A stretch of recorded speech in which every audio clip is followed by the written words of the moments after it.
What is the most important thing you can do to be successful? I would say that's a pretty long list. But if I had to pick just one, I would say believe in yourself, trust yourself, go with your gut, follow your instinct.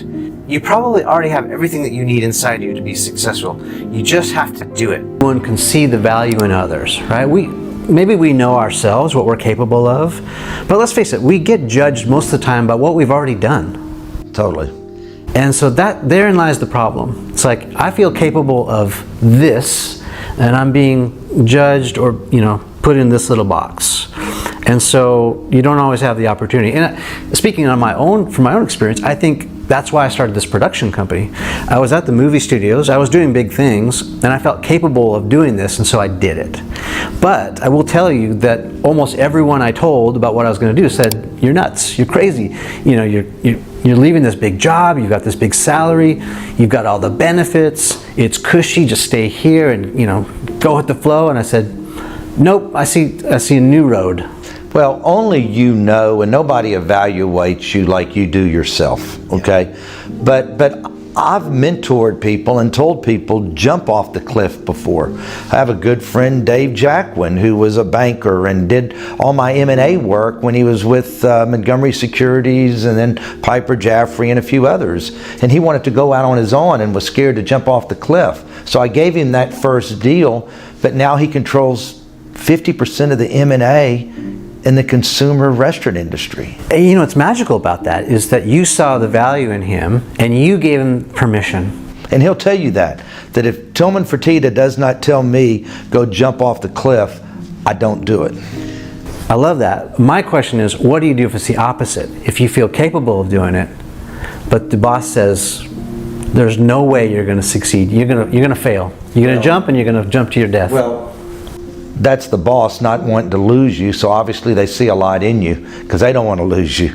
And so don't take them. But nobody ever said to me, "Hey Tilman, just keep going, you're going to be successful." I never had that person pushing me. I had my dad say to me after I was making a few million a year, "Why in the world are you going to go take that risk? You're so successful. You're making $3-4 million a year." I don't remember what the number was, but I just knew that I was just getting started. I wasn't even, I had dreams. You got to have dreams to begin with.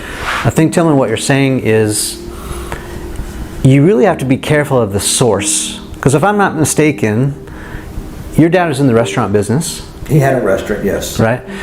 And he was successful, Yes. in his world. Yes. But you had a whole different vision. Totally. And so if you would have taken his context, based on his upbringing and his track record, you probably could have kept on going at his level. But you said, "No, I have a different vision, and I think I can succeed far beyond, what we've already done here," right? It's all vision. It's all what you think you can succeed, but it's also what you're made of. All of us are made differently. And it's such an important thing that you're saying. It's so important. I want to just make sure we underscore it. It's because I think a lot of people take the advice of people that they trust and they love, but it might be wrong. Usually is. It depends though, right? If that person, is encouraging, like you encourage that your colleague to go for it, that's the good side of it. But you have to take that context take that advice into context and make sure that you consider the source of the person.